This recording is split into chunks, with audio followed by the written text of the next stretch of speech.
esperando as pessoas entrarem. Boa noite, gente. Estamos começando mais um webinar aqui do Felsberg Advogados. Mais uma pauta sobre inovação, concorrência, competitividade no sistema financeiro nacional, toda a agenda de modernização que vem sendo encabeçada aí pelo Banco Central. E hoje a gente tem um tema super importante, sobretudo por conta do cenário aí de recessão econômica que a gente está vivendo. Vou apresentar meus convidados e fazer uma breve introdução para quem está aqui nos assistindo. Bom, diante de um mercado de cartões consolidado e próspero, então, sobretudo de 2009, 2010, com a quebra ali da exclusividade entre bandeiras e credenciadoras, a gente viu o florescimento desse mercado de cartão, e visando impulsionar o acesso a crédito, o Banco Central conduziu várias iniciativas aí ao longo da última década em prol do enquadramento de recebíveis de cartão como ativos financeiros passíveis de registro em entidades registradoras reguladas pelo Banco Central para fins de uso desses recebíveis originados ali no âmbito de transações de pagamento como garantia de operações de crédito. De lá para cá, muita coisa mudou, mas os recebíveis continuam tendo um papel central na gestão financeira do varejo. E é por isso que esse tema é tão importante e perpassa toda a cadeia produtiva aí da economia, e não apenas aqueles que trabalham com esse tema especificamente. Então, hoje a gente reuniu aqui um time de especialistas que acompanhou ao longo dos últimos anos essa evolução da legislação, e eu vou apresentá-los para quem ainda não os conhece, para a gente começar esse papo aqui hoje. Bom, começando pela autoridade monetária, a gente tem aqui a presença do Otávio Damaso, que é diretor de regulação do Banco Central. Em seguida, representando aqui a CERC, que é a primeira registradora de recebíveis de crédito autorizada a funcionar pelo Banco Central, o Fernando Fontes, que é o CEO e é também um dos fundadores da CERC. Por último, não menos importante, a gente tem o Gabriel, que é o Head de Regulatório e Relações Governamentais da Stone, que é certamente uma das credenciadoras independentes mais importantes do Brasil. Bom, boa noite a todos. Obrigada pela presença de vocês aqui hoje, gente. Um prazer estar aqui com o time de experts. Vocês são realmente pessoas muito gabaritadas para falar sobre o assunto. E eu gostaria de começar um pouco a pauta pedindo para que vocês expliquem para a nossa audiência a dinâmica pregressa à autorregulação, também o modelo de transição que se seguiu, né, aplicava ali a utilização de recebíveis, e o subsequente movimento aí capitaneado pelo Banco Central para o modelo definitivo que recentemente foi postergado e que vai passar a vigorar agora em novembro de 2020. Otávio, queria começar com você, por conta de ser o regulador, traçar um breve panorama do tema para a gente aqui. Obrigada. Ok, muito obrigado, Fernanda. Inicialmente, gostaria de agradecer o convite para participar desse webinar. É um prazer estar no mesmo painel com o Fernando e com o Gabriel, que tem participado bastante desse desenvolvimento do setor de registro. Agradecer também ao público que está nos acompanhando aí. Espero que seja um momento muito oportuno para a gente discutir algumas ideias e avançar com essa agenda. Eu queria tomar liberdade para antes falar um pouco do histórico e dos objetivos que o Banco Central vê, não só para a questão do registro de cartão de crédito, mas para todo o arcabouço regulatório que a gente vem desenvolvendo sobre registro. Porque eu acho que passa um pouco, às vezes, à margem das discussões sobre inovação e competição que a gente tem na nossa agenda, mas é uma agenda das mais prioritárias do Banco Central e que ela vai muito além do cartão de crédito e tem outras funcionalidades tão importantes. Então, fazendo um breve histórico, a gente começou esse processo de registro na década de 80, a CETIP foi a precursora disso, uma instituição que nasceu um pouco do acerto com o Banco Central para ter um conjunto maior de informações. Esse processo de registro nasceu tímido, meio a contragosto do sistema financeiro, e ao longo do tempo ele foi se desenvolvendo. Eu até diria que, em alguns momentos, as crises levaram ao desenvolvimento desse sistema de registro. Então, poderia colocar aqui a primeira crise, quando a gente teve a falência do Banco Econômico, do Banco Nacional, em 1996, 95, que aí o Banco Central criou a Central de Risco de Crédito lá no Banco Central mesmo. Hoje a gente tem todas as operações de crédito do sistema financeiro registradas lá, com 30 campos de informação, é um conjunto de detalhes de informação de crédito único no mundo. Depois, várias outras crises foram incentivando a gente a avançar em outros tipos de registros, como a crise de 2008, e alguns casos sequentes que a gente criou tanto a central de derivativos como a C3, que era a central de cessão de risco de crédito, né? E a gente foi avançando,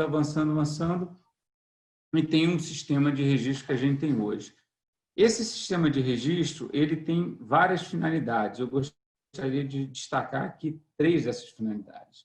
A primeira finalidade é a supervisão.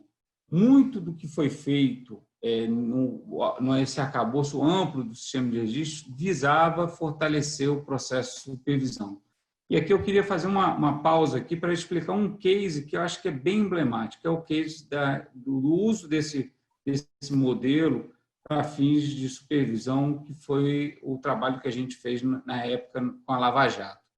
Então, só para recordar, uma das decisões mais emblemáticas que teve no início do processo do Lava Jato foi uma decisão da Petrobras, na época uma empresa, ainda é uma empresa gigantesca, mas na época acho que ela tinha uma importância ainda maior na economia como um todo, porque estava ali no auge do desenvolvimento do pré-sal.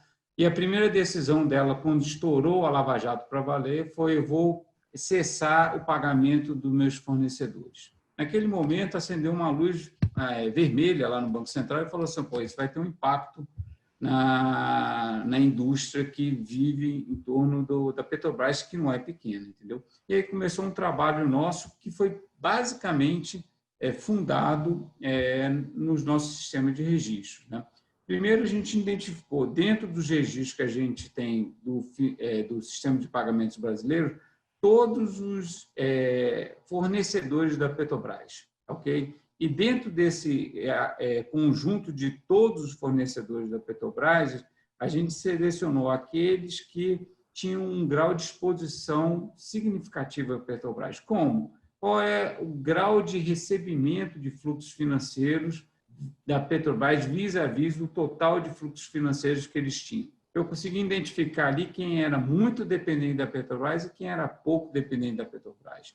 Esse primeiro movimento com os fornecedores diretos se estendeu para toda a cadeia de fornecedores indiretos. Então, era o fornecedor desse, principal fornecedor, do seguinte, e fomos até o finalzinho, ok? Mais do que isso, a gente olhou todos os funcionários dessas empresas, desse ecossistema da Petrobras, né?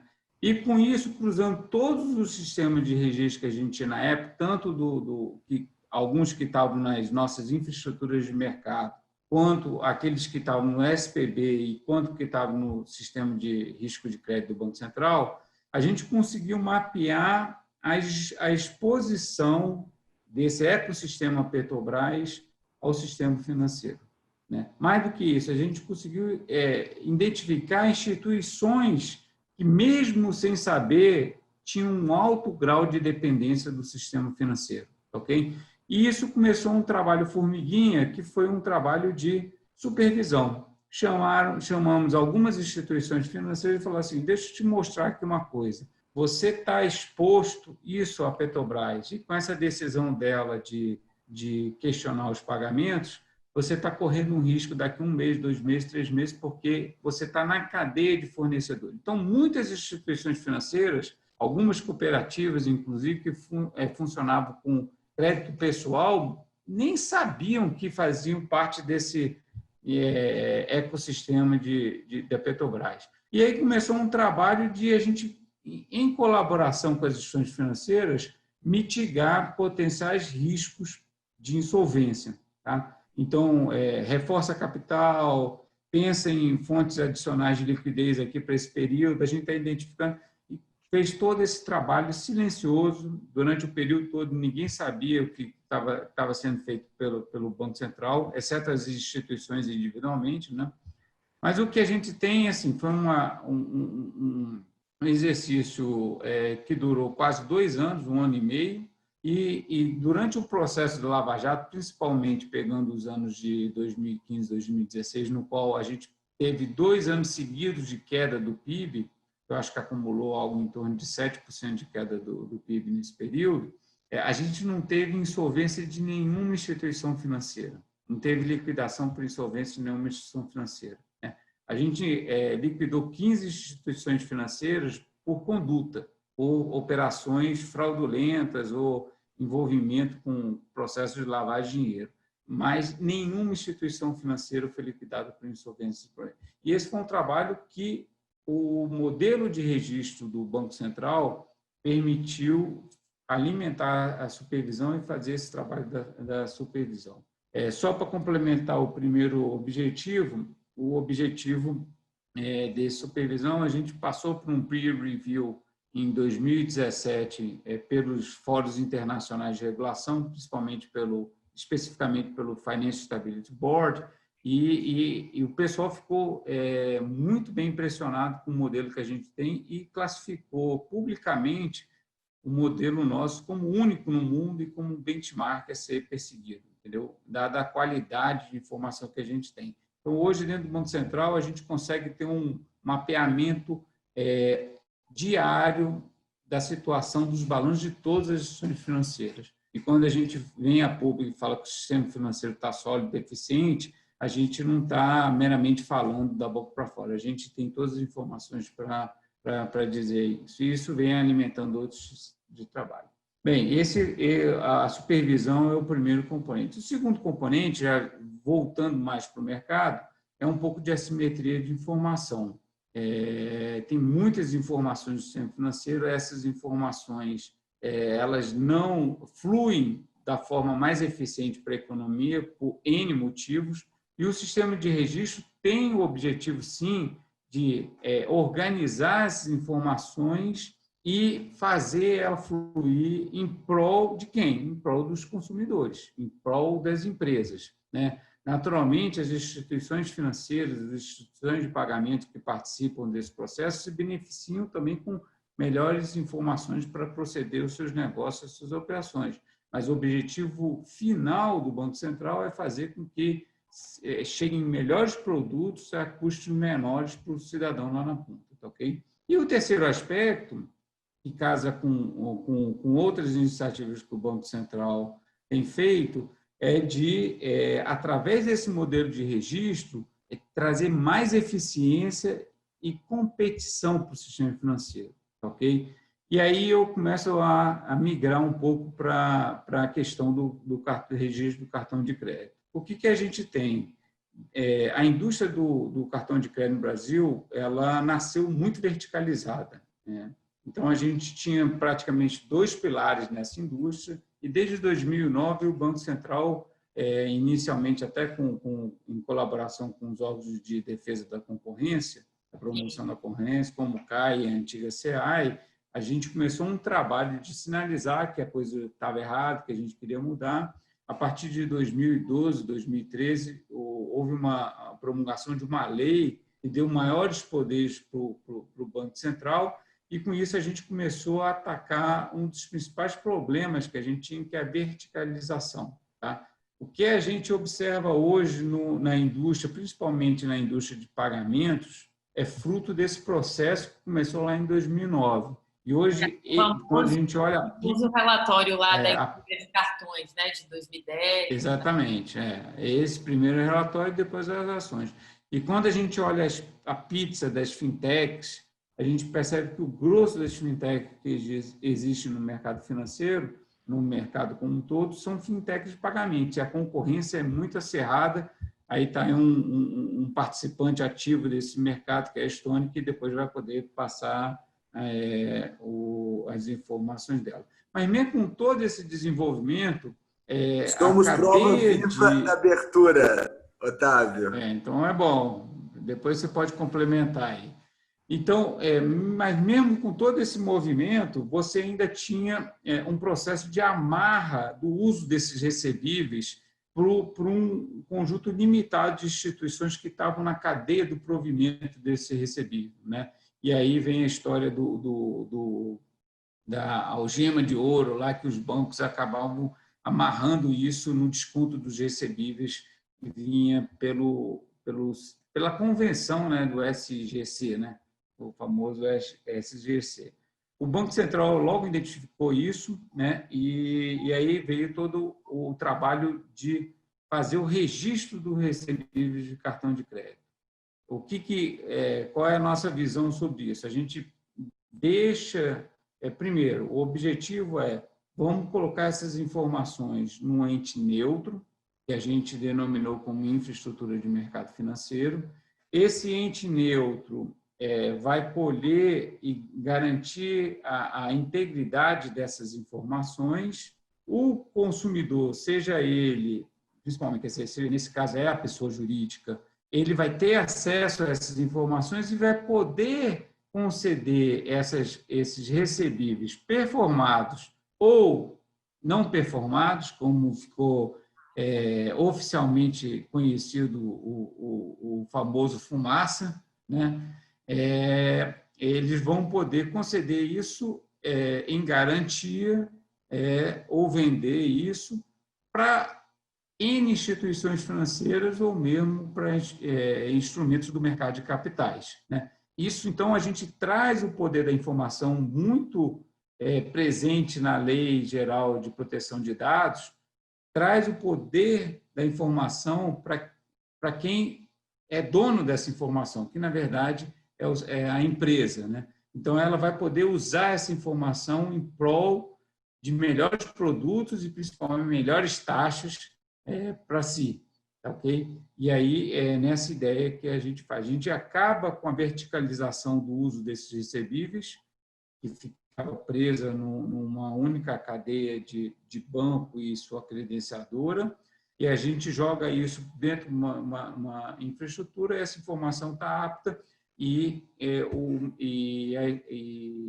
a pessoa jurídica, de certa forma, pode fazer o que bem entender com esse crédito e negociar esse crédito, seja o performado, seja o não performado. Então, esse é um desenho, assim, eu espero que tenha sido didático. A gente está tanto tempo falando sobre isso, né, Gabriel e Fernando, não sei se o público-alvo aqui está tão familiarizado, mas essa é a ideia. Então, e a gente tem uma resolução pronta desde junho do ano passado, que ela está em vigor.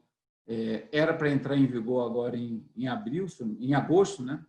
Agosto. E dado o acontecimento do Covid, a gente optou por diluir um pouquinho mais o prazo para entrar em vigor em novembro.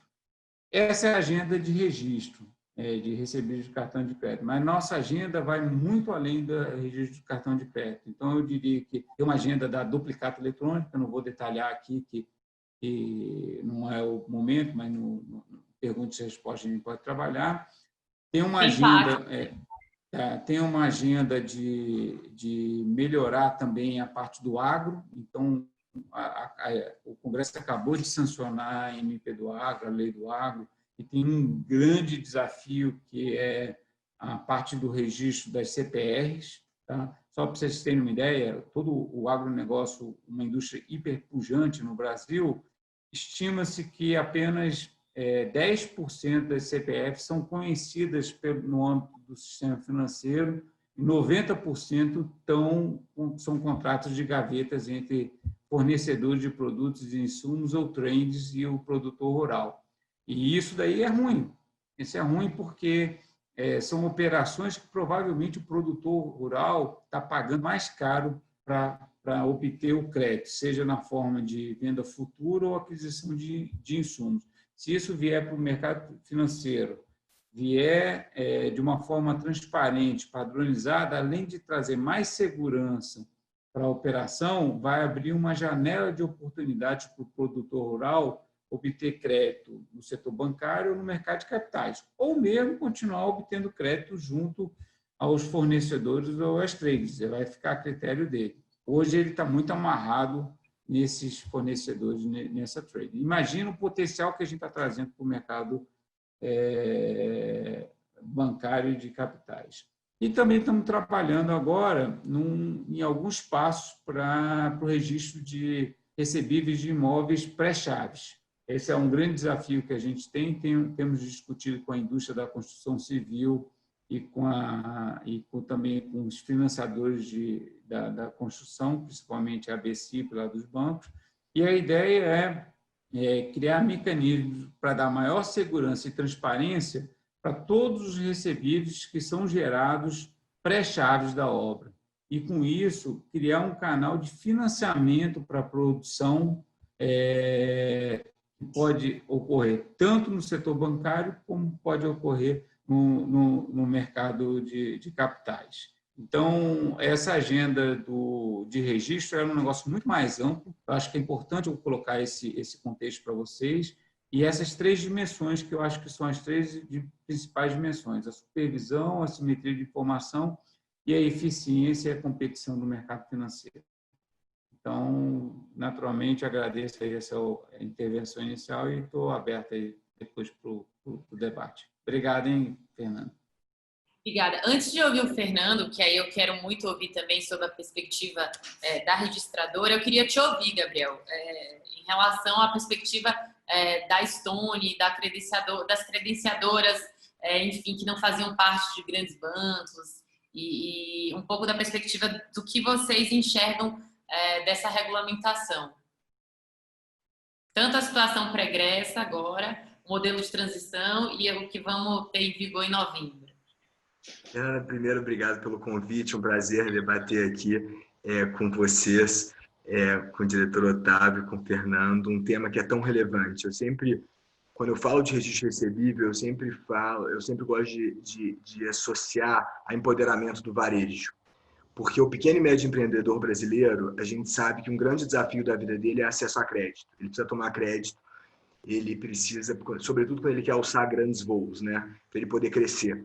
Isso é um desafio muito grande para ele, porque ele não tem um bem imóvel para poder fazer uma hipoteca, para fazer uma alienação fiduciária, então ele não tem joias para dar em penhor, mas ele tem recebível de cartão, ele tem duplicata.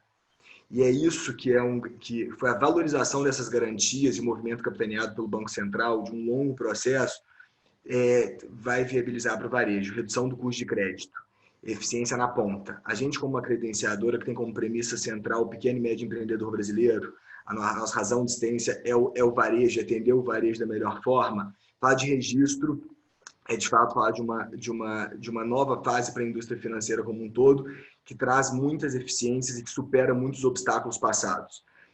Quando a gente pensa num cenário anterior à regulamentação da transição e, posteriormente, o registro, a gente pensa num cenário de autorregulação que não atendia as demandas do varejo. Falar em sobreposição, em over-collateral de garantia, era algo comum. O desenho da autorregulação não atendia as expectativas do varejo para fins de acesso à oferta de crédito. E essa, sim, sem dúvida, foi uma problemática central que o Banco Central tem resolvido nos últimos anos, e de forma extremamente célere, e primando pela eficiência, pela competição, tem alcançado aí grandes objetivos, né? E grandes resultados.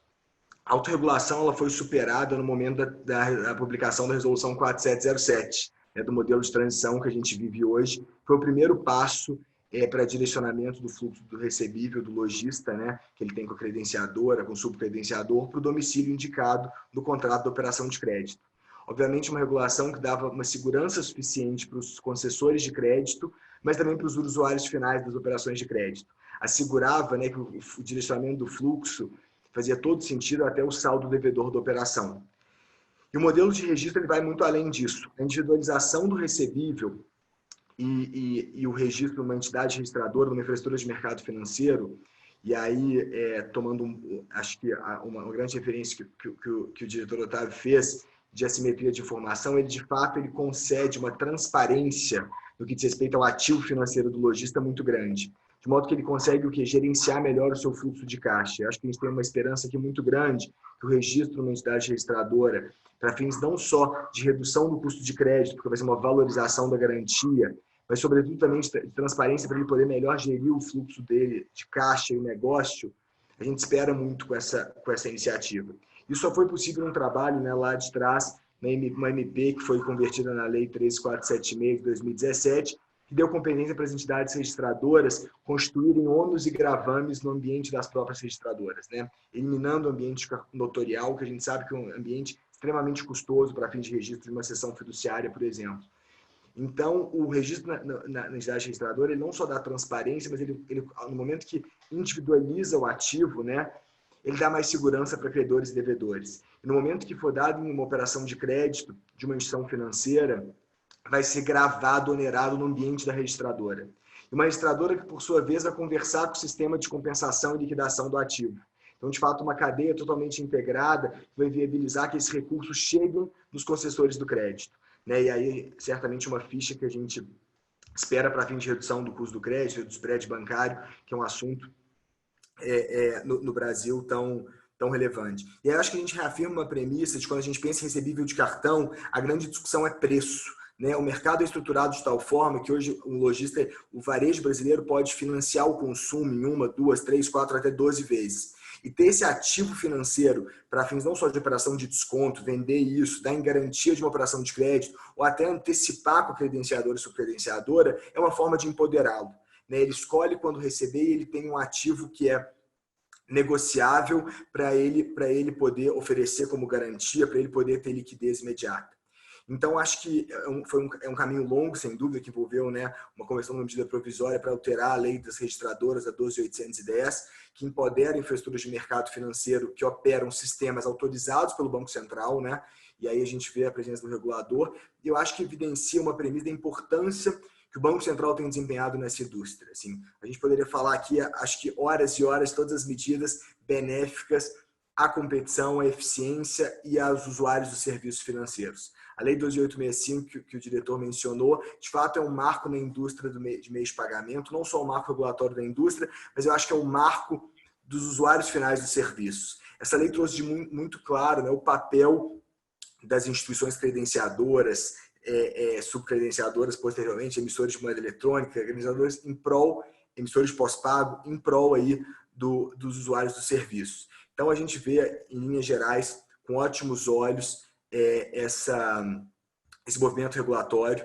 Certamente há vários desafios ainda no que diz respeito à implementação, né? O registro está muito próximo e a gente, de fato, está ansioso aqui para ver essa implementação saudável e um mercado mais competitivo na oferta de crédito lastreado em recebível.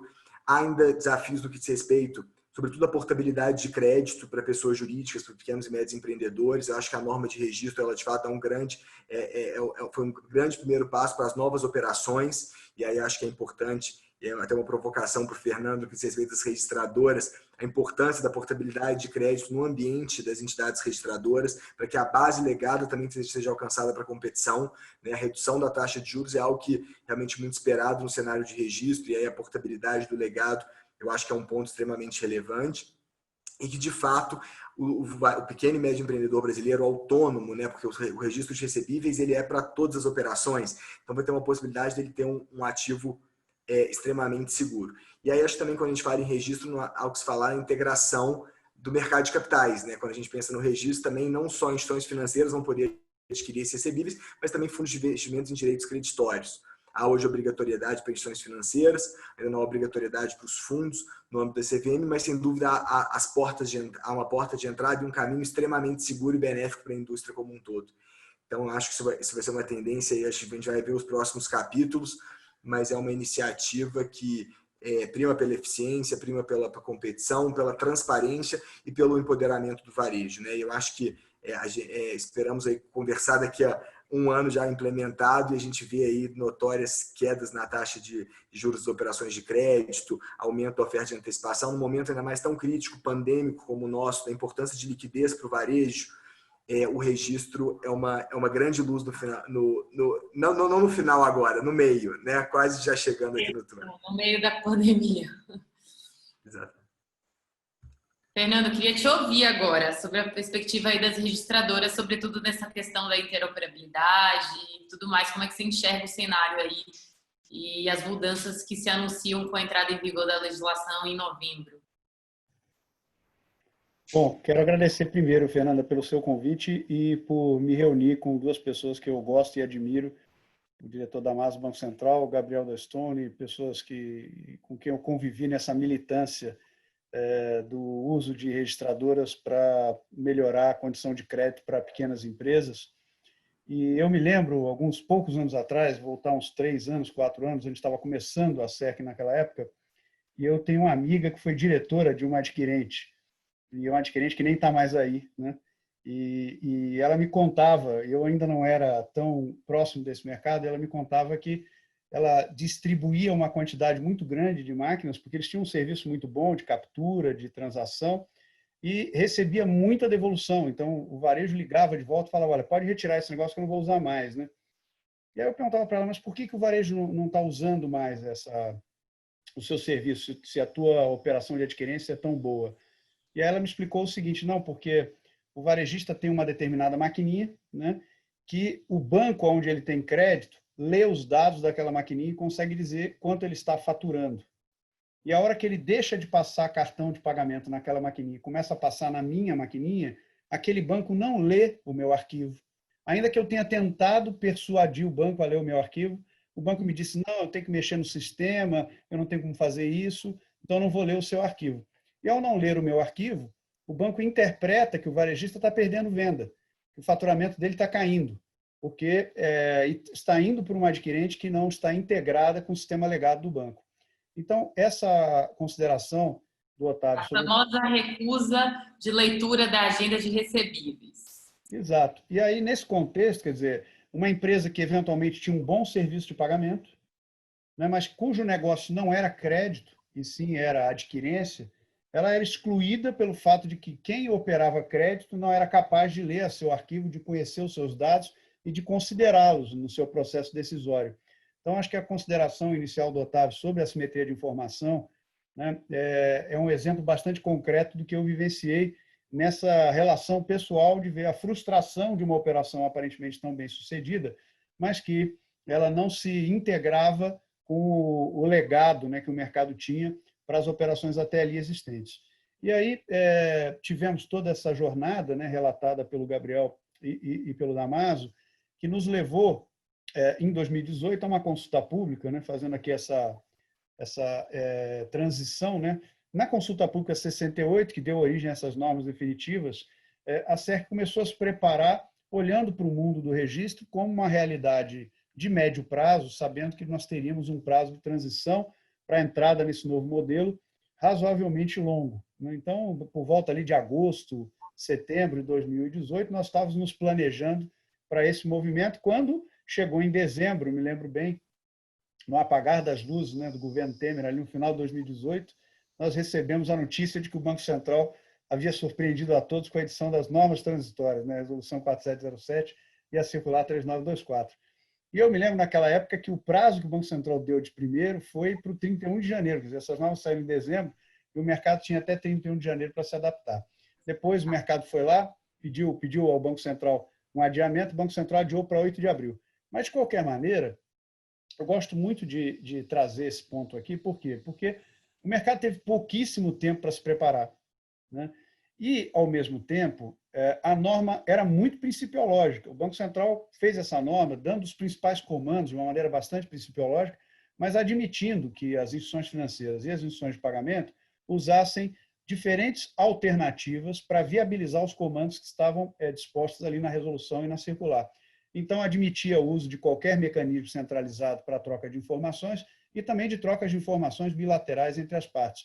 Então, mesmo diante de uma situação muito menos ancorada em uma norma muito mais, vamos dizer, detalhada e abrangente, como são as normas que entram em 3 de novembro, mesmo diante de uma situação em que você tinha um sistema legado já bastante antigo, né, que era esse sistema da trava bancária, que funcionava já há muitos anos, que era operado pela CIP, o antigo SCG, que depois foi repaginado para atuar com o nome de Serap, e nós que operávamos um sistema de registro que estava olhando para o longo prazo, tivemos que conectar 2 sistemas totalmente incompatíveis, né, que tinham paradigmas totalmente diferentes. Né? Um era uma trava de todos os recebíveis de uma determinada bandeira, por exemplo, Visa, e o outro um sistema de registro já orientado para essa nova dinâmica.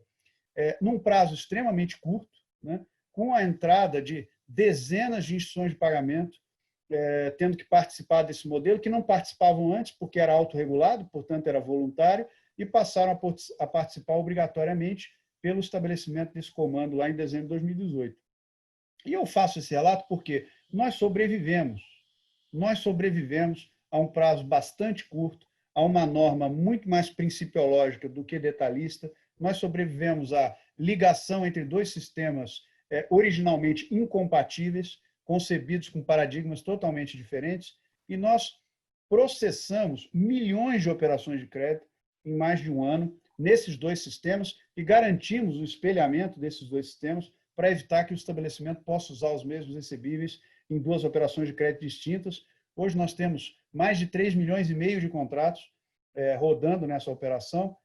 E eu quero destacar aqui, além do papel da regulação, o papel da supervisão. A supervisão do Banco Central ela foi muito decisiva para conseguir garantir a execução desse mandato, né, no prazo que se esperava.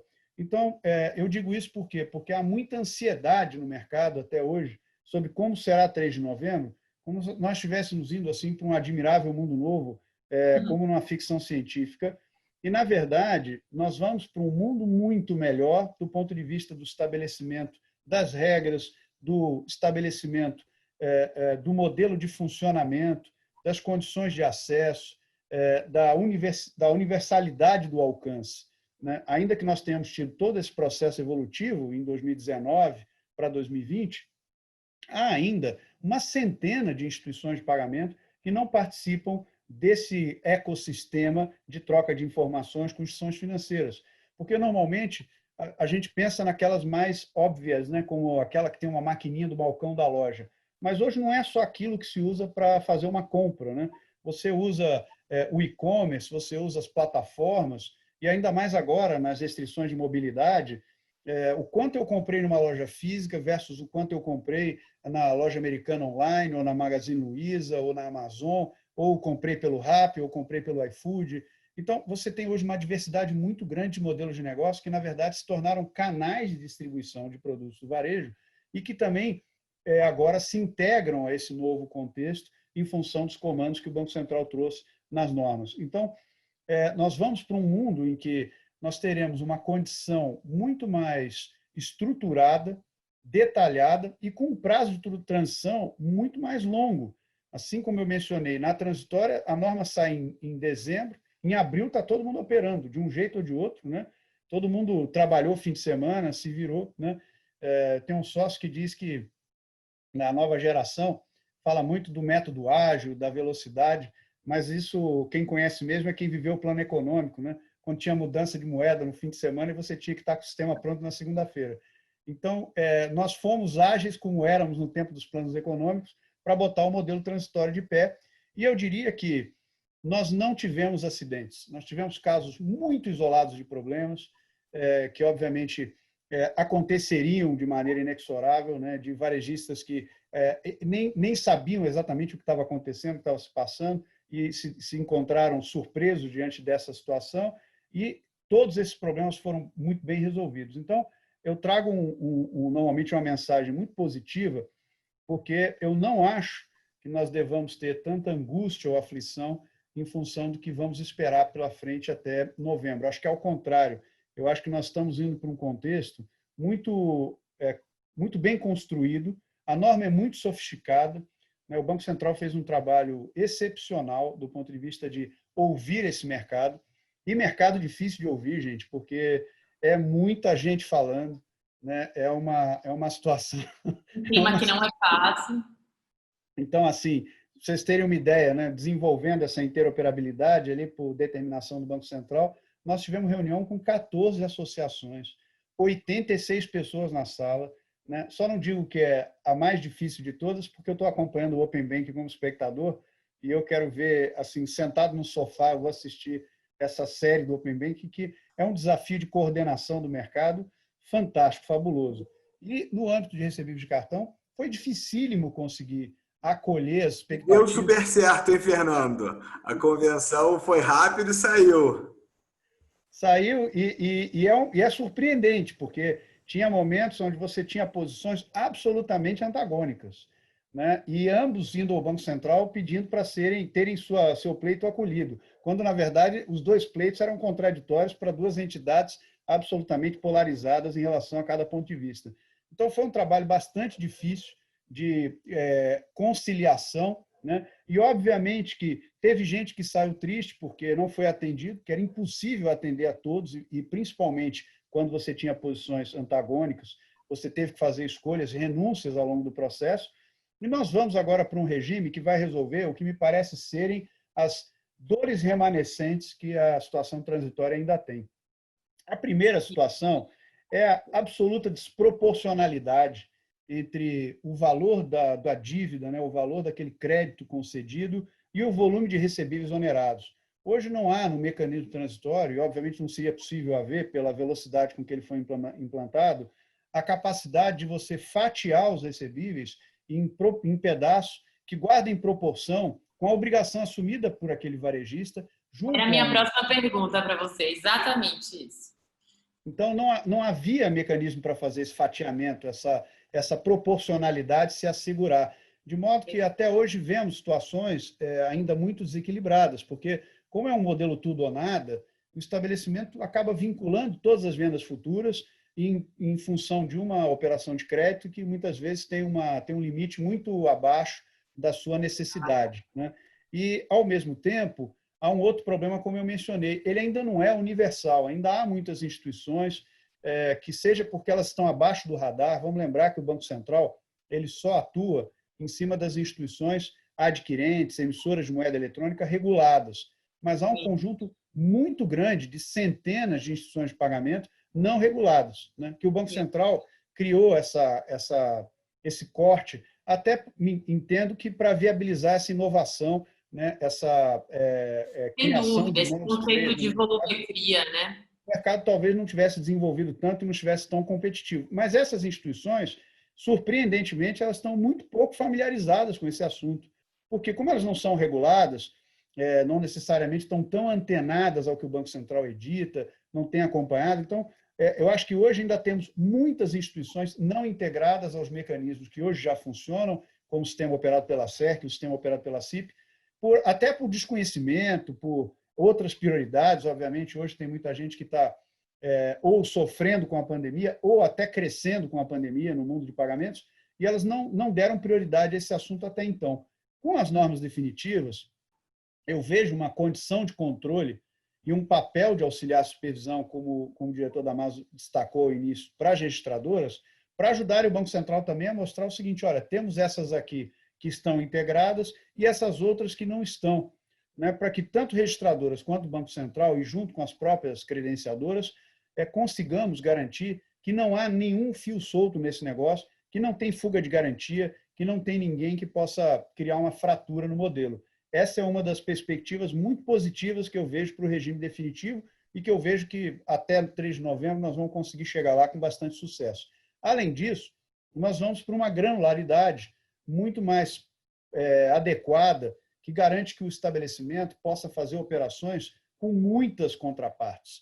E eu gosto muito de um caso que o Banco Central traz sempre para reflexão, que é fora da cadeia do sistema financeiro, né? Olhando para a cadeia produtiva do varejista. O Otávio citou o mercado agro, né? E lá o produtor rural tem um negócio chamado barter, né? Ele faz muita troca de mercadoria, dizendo: olha, vou te entregar minha soja, você me dá semente. Então, tem muito esse processo, que é um escambo que acontece no setor do agro. Eu vejo uma perspectiva para os recebíveis de cartão para eles se tornarem uma moeda. Uma moeda com que o estabelecimento possa comprar, possa fazer pagamentos, possa utilizar isso como um ativo dele em negócios que não são só antecipação do recebível com o adquirente, não são só garantia de crédito para uma instituição financeira, mas da maneira como o Banco Central concebeu a regulação, podendo usar isso, por exemplo, o exemplo sempre do quiosque da praia, que pode comprar cerveja pagando com recebível, né, ou dando recebível em garantia para aumentar o volume de compra junto a um determinado fornecedor. Então, eu acho que a gente cria, de fato, destrava uma riqueza que hoje está nesse contas a receber, e como o Gabriel falou, preservando um aspecto que é o parcelado loja, o crédito, que são produtos de pagamento que o brasileiro tem, que são extremamente estratégicos para o varejo.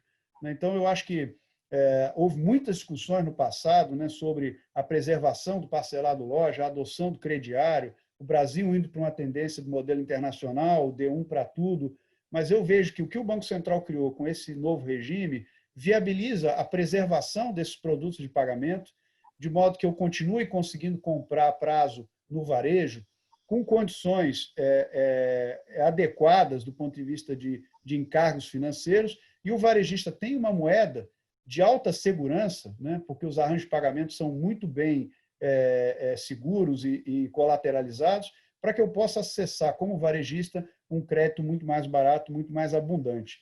Então, esse modelo, a granularidade, cria essa condição de uso um pedaço aqui, uso um pedaço ali, não preciso comprometer todos os meus recebíveis numa única operação de crédito. Isso com essa condição de inclusividade, de trazer todas as não financeiras para o jogo, é um outro fator extremamente importante, com a questão da simetria de informação resolvida, né, como o Damaso comentou, né, já no paradigma da LGPD, né, essa visão de que eu sou o titular das minhas informações, o petróleo é meu, né, então eu vou dar autorização para alguém acessar a minha informação, o modelo do Open Banking, tudo baseado nesse mesmo conceito, e também a segurança jurídica, destacada aqui também pelo Gabriel e pelo Otávio. Quer dizer, eu não preciso mais de outro lugar para dar publicidade desses atos, para garantir eficácia perante terceiros, para me proteger de uma recuperação judicial, de uma discussão, de uma potencial judicialização. Eu acho que, portanto, a visão para 3 de novembro é muito otimista, né? O desenvolvimento da convenção, o desenvolvimento do ambiente de interoperabilidade, eles estão no estágio muito avançado, né? Nós estamos homologando o sistema de interoperabilidade, a convenção, entendo, praticamente finalizada, aguardando aí os últimos ajustes aí para aprovação pela diretoria colegiada, e aí vamos para uma janela agora de 120 dias, que é basicamente simplesmente conexão entre sistemas de credenciadoras, sistemas de registradoras, sistemas de instituições financeiras, quer dizer, é botar a mão na massa para que todo mundo esteja devidamente preparado para a gente entrar em campo em 3 de novembro. Então, estou com uma perspectiva de que vamos para um cenário muito melhor e não vejo razão para ansiedade, porque nós estamos operando hoje numa condição muito mais precária, né? E está todo mundo vivo, e está funcionando, e a gente está tocando a vida, e o Banco Central tem sido muito presente, então não vejo motivo para pânico. Esse é um pouco do recado também que eu queria deixar. Verdade, eu acho que vocês, apesar do modelo de transição realmente não ser tão sofisticado e não ter o potencial de destravar com o crédito como a gente imagina que em novembro a coisa pode acontecer, ainda tinha todo um desafio de tecnologia, né? Porque realmente conectar os sistemas não era uma coisa fácil. E eu queria ouvir de vocês que recentemente a mídia noticiou, a imprensa, que o governo vem estudando uma linha de crédito fumaça, né, para pequenas empresas, baseada nos recebíveis das vendas de cartão e com um possível mecanismo de abatimento dos impostos. Vocês chegaram a ver isso? O que é que vocês já acharam? Acho que os recursos viriam do Tesouro. Eu li rapidamente, mas eu queria muito ouvir a opinião de vocês em relação a isso. Começando pelo Otávio, eu não sei se chegou até vocês já no Banco Central esse pleito aí, qual a tua opinião a respeito disso? Sobretudo nesse cenário de recessão que a gente está vivendo. Então, as pessoas estão tentando, a gente tem pensado soluções para que efetivamente o dinheiro chegue na ponta e de alguma maneira a gente possa melhorar a economia. Ok. Antes de entrar na tua resposta, na tua pergunta, queria só puxar um pouco da regra de transição. A Stone participou, o Fernando lá pela SERC não participou. Ela tem uma história por trás e ela não foi uma norma que a gente impôs ao sistema da noite por dia por nada, né? Isso, inclusive, não está no DNA do Banco Central. O Banco Central sempre faz as coisas de forma muito bem planejada, com tempo de implementação, discussão com o mercado. Então, ela, se não me engano, ela foi em dezembro de 2018, mas ela remonta a meados, ao primeiro semestre de 2018, um grande debate que houve na indústria em relação ao SCG, de dissolução do SCG ser uma solução alternativa. dado a toda o ambiente competitivo que tinha dentro do mercado, né? Então, no primeiro semestre de 2008, a gente chamou toda a indústria para conversar, os incumbentes, os bancos, as novas credenciadoras, e queriam um acordo, um modelo que pudesse desenvolver. O que a gente viu, e aí só uma pausa, para quem fala que não tem concorrência no sistema financeiro, eu vou convidar qualquer dia para participar de uma dessas reuniões. Essas reuniões eram reuniões que a gente mal conseguia colocar o pessoal dentro da mesma sala, que era dedo no olho, chute na canela e o jogo rodando. E eu me lembro muito bem que a pauta começou com, não, para a gente resolver esse problema, tem 3 pontos aqui, do meu lado, e 3 pontos do outro lado. Então tá, então 6 pontos dá para a gente resolver. Na segunda reunião, esses 3 pontos já tinham multiplicado para 15, para 20, para 30, e o negócio era insolúvel. E nesse mesmo modelo, apesar de todas as precariedades ou a falta de incentivos corretos que existiam no SCG, ele garantia uma mínima integridade da qualidade do crédito na época. Ele era ruim para outros efeitos, competição, transparência, consumidor, mas a existência dele era uma existência de um modelo ainda muito verticalizado, mas que tinha suas funcionalidades em termos de garantia dos recebíveis. E a gente viu rapidamente o modelo do SCG se dissolvendo, ou o risco dele dissolver, seria ou não resolver, e sem a gente conseguir adiantar num acordo, e com uma resolução 4734 já em elaboração, mas que a gente sabia que a implementação dela demoraria 2 anos. E aí surgiu, então, a 4707 de uma forma meio inesperada no mercado, e aí volta a supervisão. Nessa hora, o irmão mais velho tem que botar moral no mercado. Então, você vê com uma regulação e uma supervisão falando assim, não, esse negócio vai ter que entrar à força, essa regra de transição aqui, porque a gente tem que pensar em prol do mercado e não dos agentes do mercado aqui, em prol do consumidor. Então, ela não foi uma resolução que a gente rompeu com a nossa tradição de planejamento e organização, ela foi uma necessidade, visto que a gente estava perdendo a ponte entre um modelo antigo, que ia fazer a ponte entre o modelo antigo e o novo. Ia ficar um vácuo, podia ser muito ruim para o mercado de crédito. Em relação à sua pergunta, Fernanda, eu não posso aqui passar maiores detalhes. Há, sim, várias iniciativas, ou várias propostas sendo estudadas no âmbito do governo, como o próprio presidente Roberto mencionou na semana passada, na terça-feira, quando a gente anunciou novas medidas, aí exclusivamente competência do Banco Central, dado toda a complexidade dessa crise do Covid, às vezes é melhor você ter um conjunto maior de projetos, de propostas funcionando, que naturalmente são modelos diferentes, atingem públicos diferentes, por instrumentos diferentes, porque você tem um único instrumento e querer que esse único instrumento abarque todo o sistema, né, e toda a economia real. Então, todas essas propostas, iniciativas estão em estudo, em algumas em estágios mais avançados, outras não, umas que vão precisar de aporte do Tesouro para endereçar hoje talvez o principal problema, que é o risco de crédito.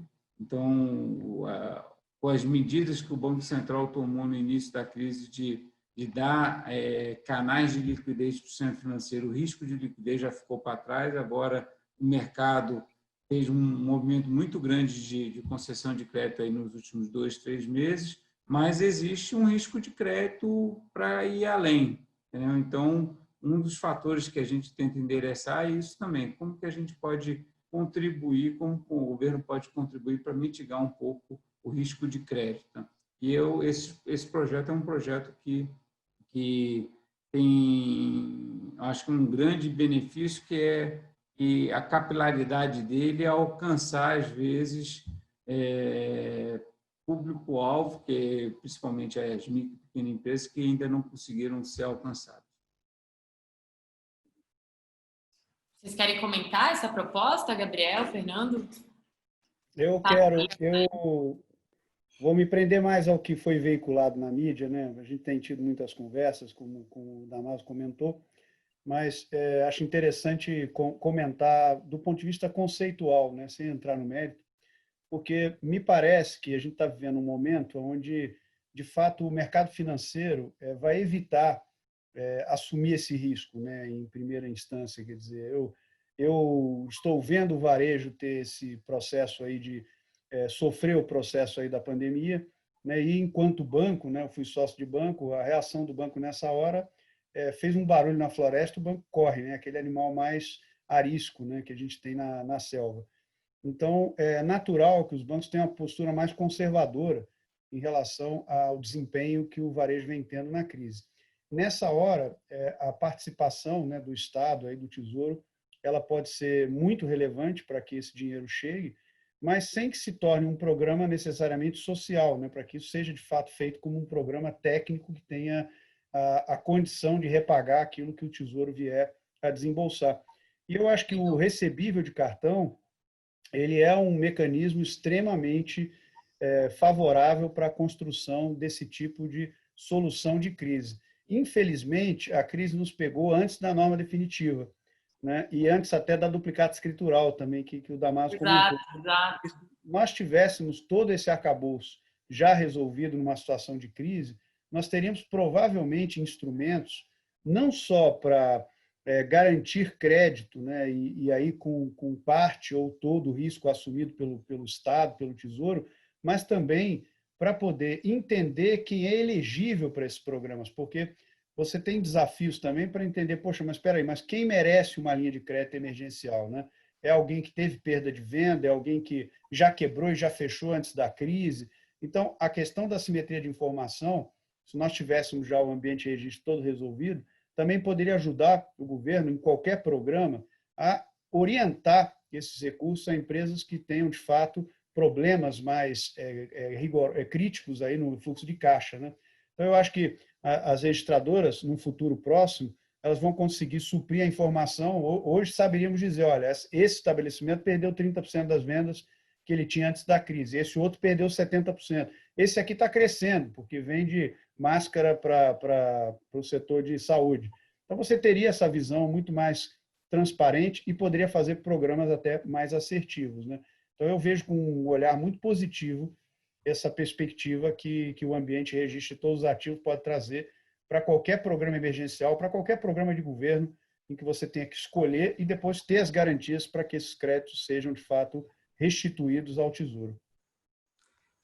Gabriel, eu queria te ouvir sobre isso, mas também complementando a pergunta, que eu lembro também que a época de toda essa discussão em relação a recebível, que a Stone tinha anunciado também que ia criar sua própria registradora. Eu não sei em que pé está isso, enfim, se isso aconteceu ao final, mas eu queria te ouvir em relação à proposta e em relação a o que é que vocês estão maquinando por aí em relação a isso. Claro.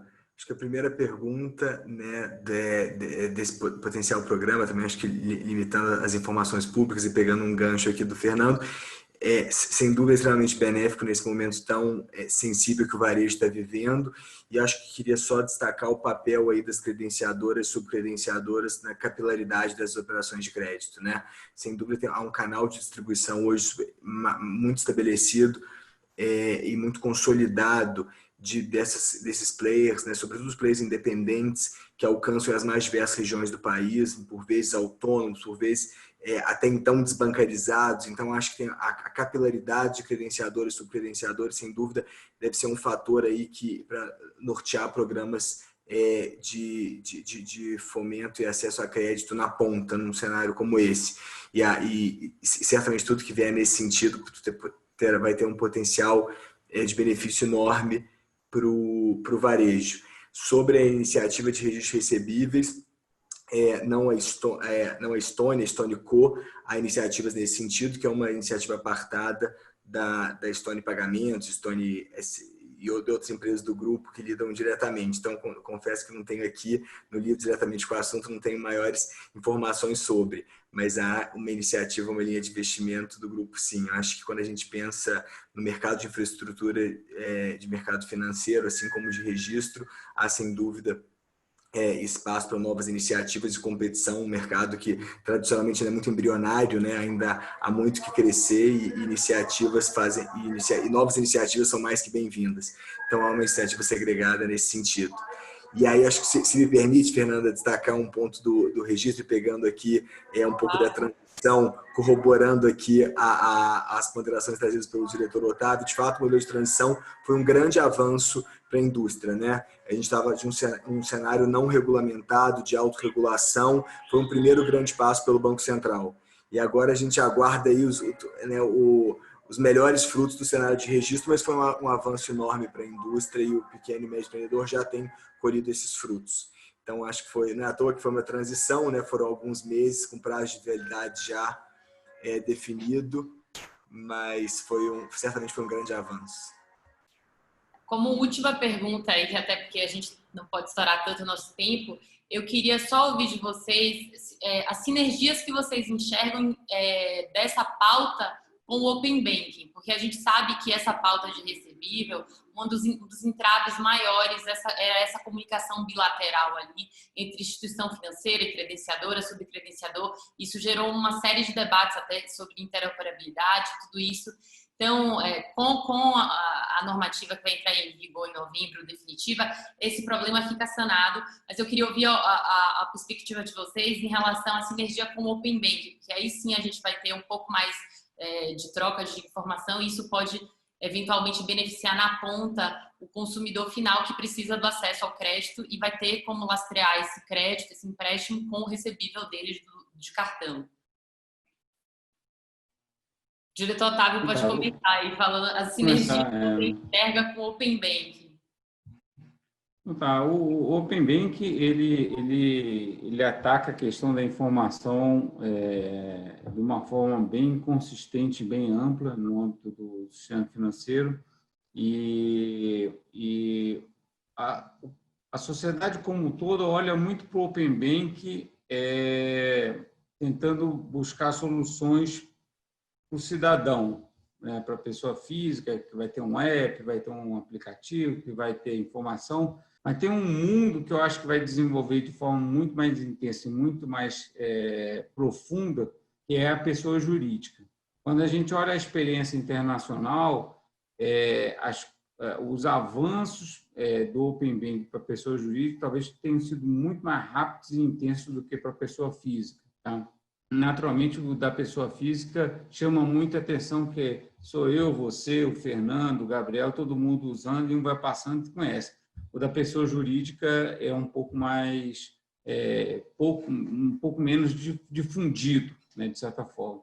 Mas hoje mesmo você tem modelos de empresas que tentam fazer as conciliações de contas ou de contas de diferentes bancos para micro e pequenas empresas, por exemplo. E a grande dificuldade que ele tem é pegar aquelas informações no banco A, pegar as informações no banco B, no banco C, no banco D. Essas informações, para serem obtidas, elas vêm em modelos de sistema diferentes, elas vêm com dados não padronizados e aí começa aquele bololô, o cara tem um esforço danado para tentar conciliar aquilo tudo e é uma dificuldade imensa, com várias limitações. Então, o Open Banking, ele visa também ajudar essa conciliação, esse processo de coletar as informações e ajudar o gerenciamento financeiro da pessoa física.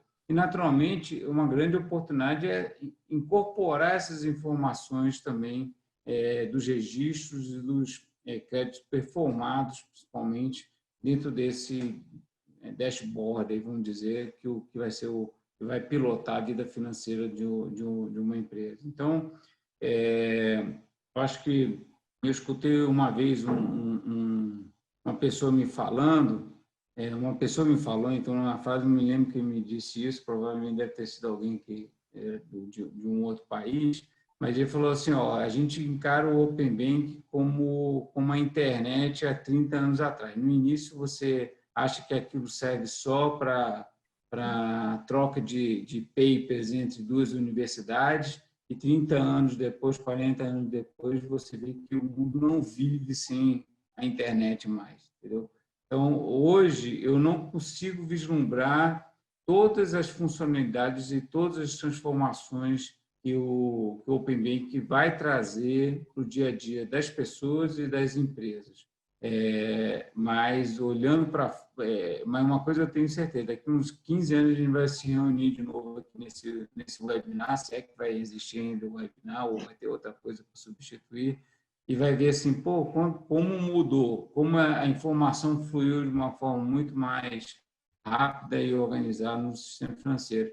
E todas as informações de registro, não só de cartão de crédito, como os outros, é base para esse processo também.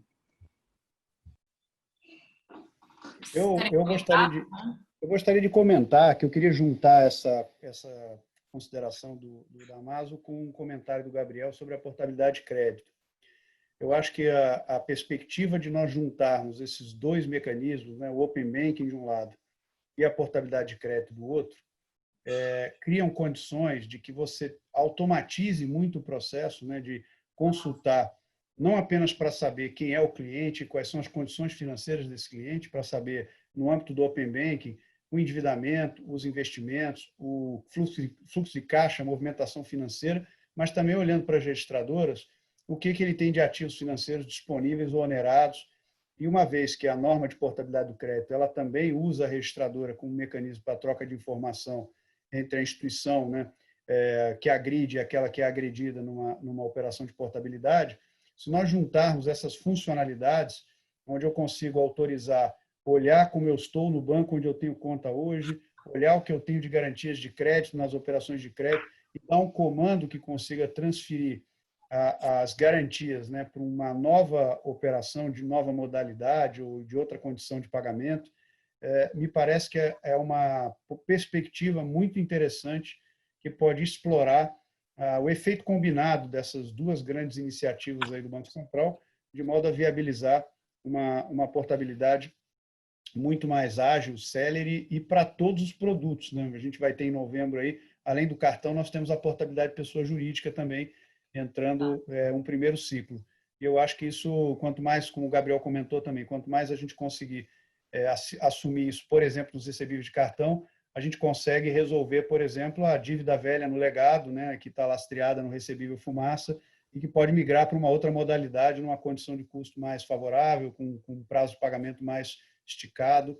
Eu acho que dá muita liga entre Open Banking, recebíveis e portabilidade para fazer criar esse valor para a sociedade.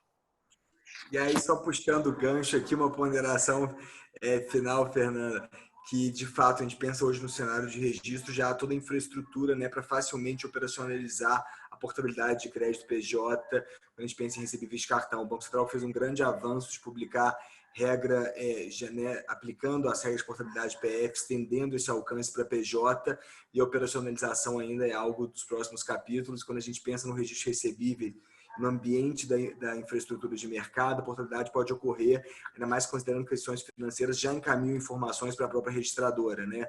E ela é responsável, nos termos da própria lei 12.810, né, por refletir as transferências de titularidade do ativo que é concedido em garantia. Então, aí ela já há hoje uma longa-manos para poder executar e operacionalizar isso. Sem dúvida, pode ser uma ótima alternativa, não só para as registradoras, né, como uma linha de negócio para elas, mas também eu acho que um